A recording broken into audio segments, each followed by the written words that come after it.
केटेक high school और junior college में सभी छात्र छात्राओं का स्वागत है।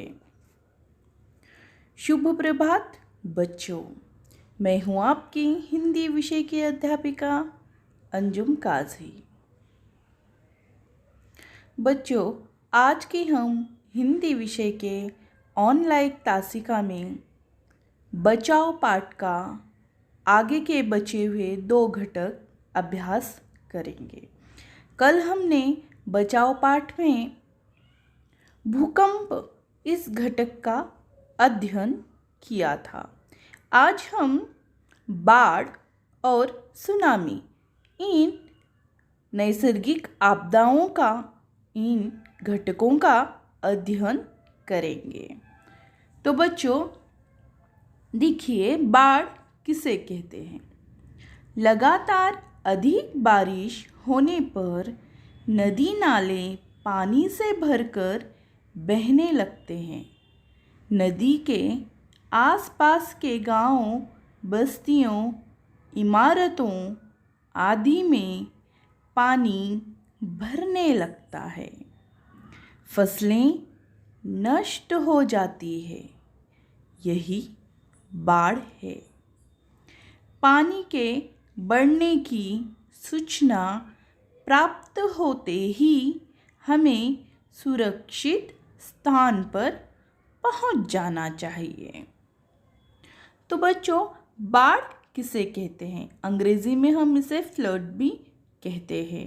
जैसे कि बच्चों आप सभी को ज्ञात होगा, पिछली वर्ष हमारे महाराष्ट्र में बाढ़ आई थी और कोल्हापुर, सांगली, कर्नाटक का कुछ हिस्सा, महाराष्ट्र के कुछ ज़िले इससे प्रभावित हुए थे। और आप सभी को ज्ञात होगा कि हमने हमारे पाठशाला की ओर से हेल्पिंग हैंड इस मुहिम के द्वारा उन बाढ़ पीड़ितों की मदद भी की थी, उन्हें सहायता निधि पहुंचाया था। तो बच्चों देखिए, बाढ़ किसे कहते हैं? लगातार अधिक बारिश होने पर, जब लगातार अधिक बारिश होती है, बहुत ज़्यादा मात्रा में बारिश होती है, बारिश रुकती नहीं है, ऐसा होने पर क्या होता है बच्चों? अधिक बारिश होगी तो क्या होगा? लगातार बारिश होगी तो क्या होगा? पूरी जगह, हर जगह पानी भर जाएगा।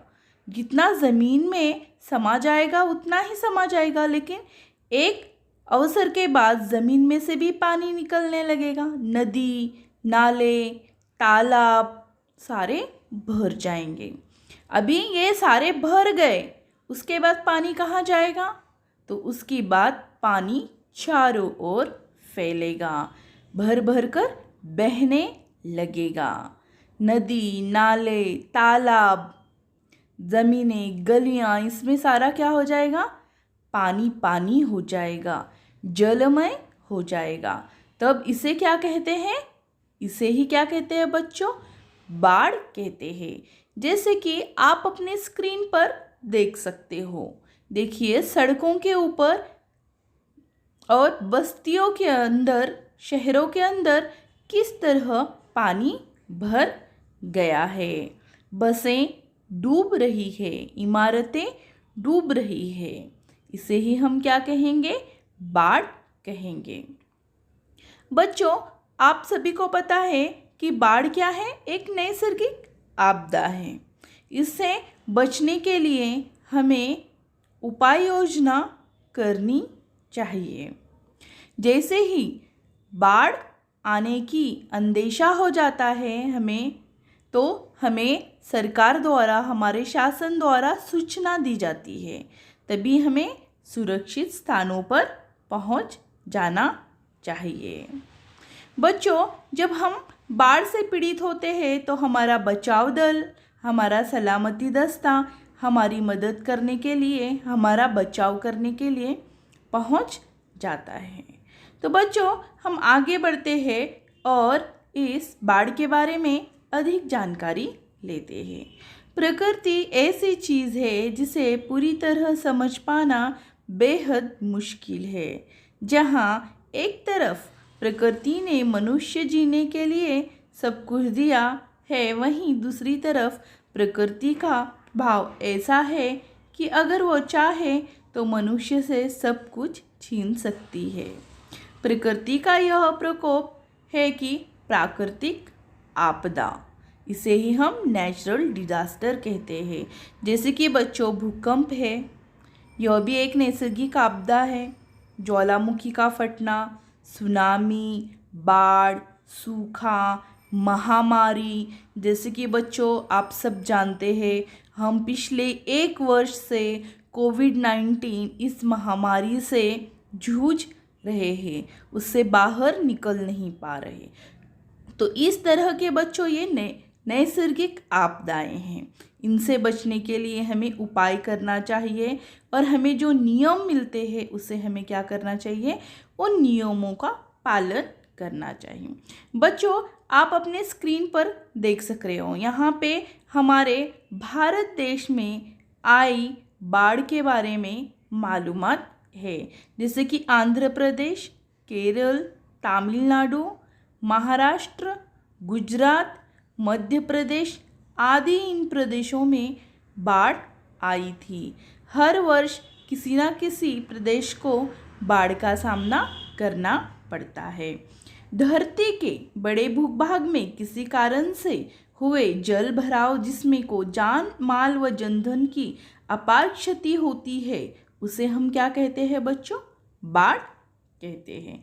ज़्यादातर बाढ़ आने से पहले मौसम कुछ इस प्रकार संकेत देता है जिससे आभास हो जाता है कि बाढ़ आ सकती है। ऐसे में मौसम विभाग द्वारा चेतावनी जारी की जाती है और रहवासियों को पास 2 से 3 दिन का समय होता है जिससे वे सचेत हो जाएं या उस जगह को खाली कर दें। कभी कभी बाढ़ समुद्र में चक्रवात के आने पर ऊंची लहरें उठने से बिना किसी चेतावनी या मामूली संकेत होने पर अचानक भी आ जाती है। इस प्रकार के बाढ़ को अंग्रेजी में हम फ्लैश फ्लड कहते हैं। फ्लैश फ्लड बाढ़ का अत्यंत विनाशकारी रूप होता है।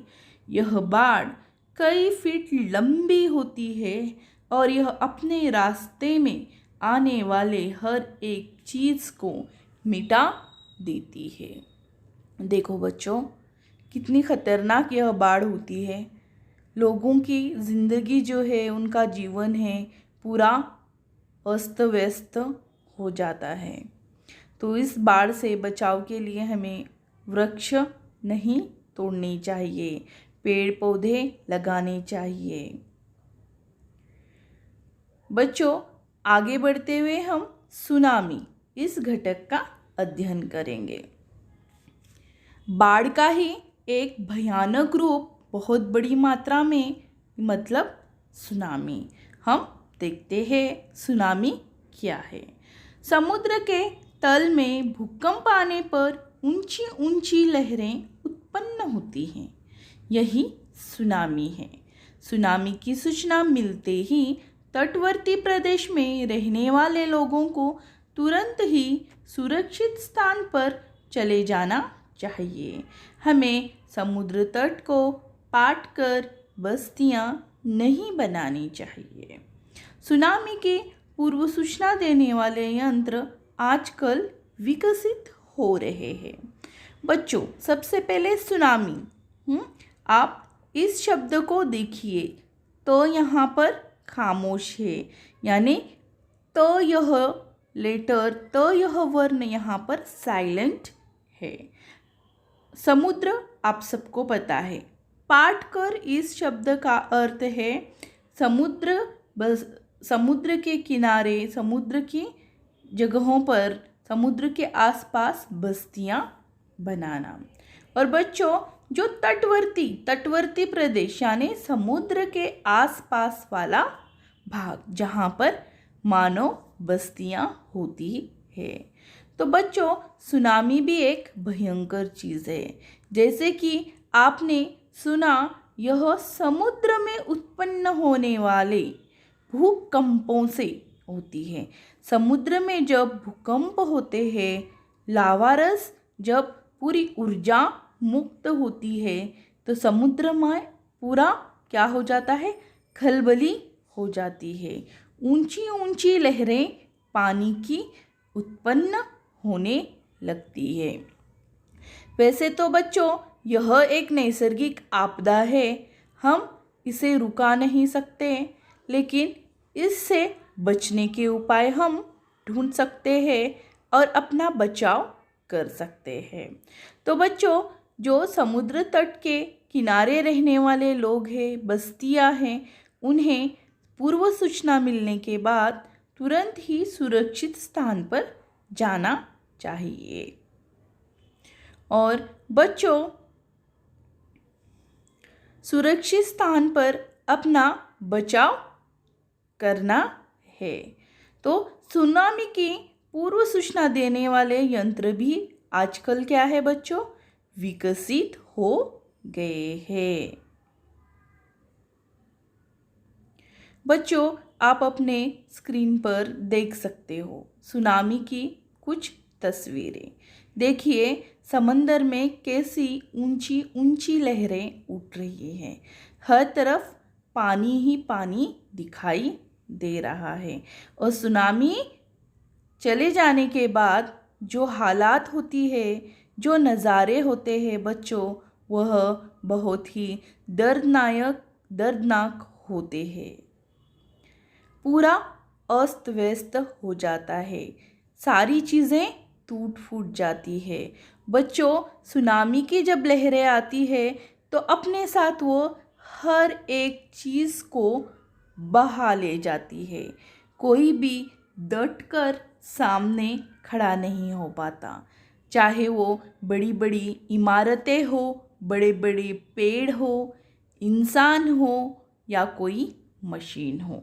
जैसे कि बच्चों आप अपने स्क्रीन पर सुनामी का नज़ारा देख रहे हो, किस तरह से सुनामी की लहरें आ रही है और अपना बचाव करने के लिए लोग यहाँ पर डट रहे हैं, कैसे अपना बचाव कर रहे हैं। देखिए बच्चों, किस तरह से पूरी लहरें पानी अपने साथ हर चीज़ समा ले जा रहा है। तो बच्चों, ये लहरें कैसे उठती हैं? सुनामी लहरों की वजह से वैसे तो कोई है, लेकिन सबसे ज़्यादा असरदार कारण क्या है? भूकंप। इसके अलावा ज़मीन धंसने, ज्वालामुखी फटने, किसी तरह का विस्फोट होने और कभी कभी उल्कापात के असर से भी सुनामी लहरें उठती हैं। सुनामी लहरों का असर किस तरह पड़ता है? अभी इसका लहरों का असर देखते हैं बच्चों। सुनामी लहरें समुद्री तट पर भीषण तरीके से हमला करती हैं और जान माल की बुरी तरह नुकसान कर सकती है। बच्चों, आप अपने स्क्रीन पर देख रहे हो, देखिए कितनी ऊंची ऊंची, कितनी बड़ी बड़ी ये लहरें हैं। किस तरह से लहरें अपने साथ सब कुछ समा ले जा रही है। बचाव दल, हमारा सलामती दस्ता हमारी सहायता करने की कोशिश कर रहा है। किस तरह हर चीज़ पानी में समा गई है। जापान में बच्चों बहुत भयानक सुनामी आई थी 2011 में, जबकि वहाँ पर भूकंप हुए थे और भूकंप के बाद बहुत बड़ी ही सुनामी आई थी। बच्चों, जब सुनामी या नैसर्गिक आपदा का सामना करना पड़ता है तो हमारा जैसे पूरा जीवन ही उद्ध्वस्त नज़र आता है। हर चीज़ नेस्तनाबूद हो जाती है। तो बच्चों, इस तरह से यह नैसर्गिक आपदाएं हैं। यहाँ पर बच्चों हमारा हिंदी विषय का अभ्यासक्रम और यह घटक खत्म होता है।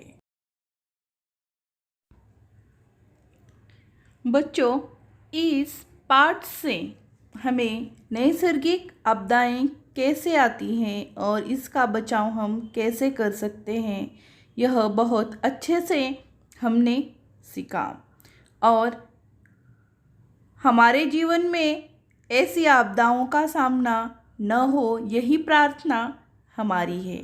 लेकिन ये तो नैसर्गिक आपदाएं हैं, अगर आती है तो हमें इनका सामना कैसे करना है, इससे हमें अपना बचाव किस तरह करना है, यह आज हमने बहुत ही अच्छी मालूमात, बहुत ही महत्वपूर्ण बातें इस पाठ से सीखी। तो बच्चों, इस तरह हमारे हिंदी विषय का दूसरी सत्र परीक्षा का अभ्यासक्रम यहाँ पर समाप्त होता है। बच्चों, अगले पाठ में, अगली हिंदी विषय के तासिका में हम लेखन विभाग यानी कि राइटिंग स्किल का अध्ययन करेंगे और इसके बाद आपका पुनरावर्तन होगा। तो बच्चों, जितने भी पाठ हमने अब तक अध्ययन किए हैं, उन सारे अध्ययन घटकों का आपको फिर से अच्छे से पठन करना है, पढ़ना है, प्रश्न उत्तर याद करने हैं। तो बच्चों, हमारी जैसे कि नैसर्गिक आपदा का सामना हम भी आज कर रहे हैं कोविड-19 का, तो इस वजह से हमारी भी जो वर्ग चल रहे हैं वह ऑनलाइन तरीके से चल रहे हैं। तो बच्चों, इस तरह से इस ऑनलाइन सत्र में, दूसरी सत्र परीक्षा में हमारा अभ्यासक्रम हिंदी विषय का पाठ्य पुस्तक में का खत्म होता है।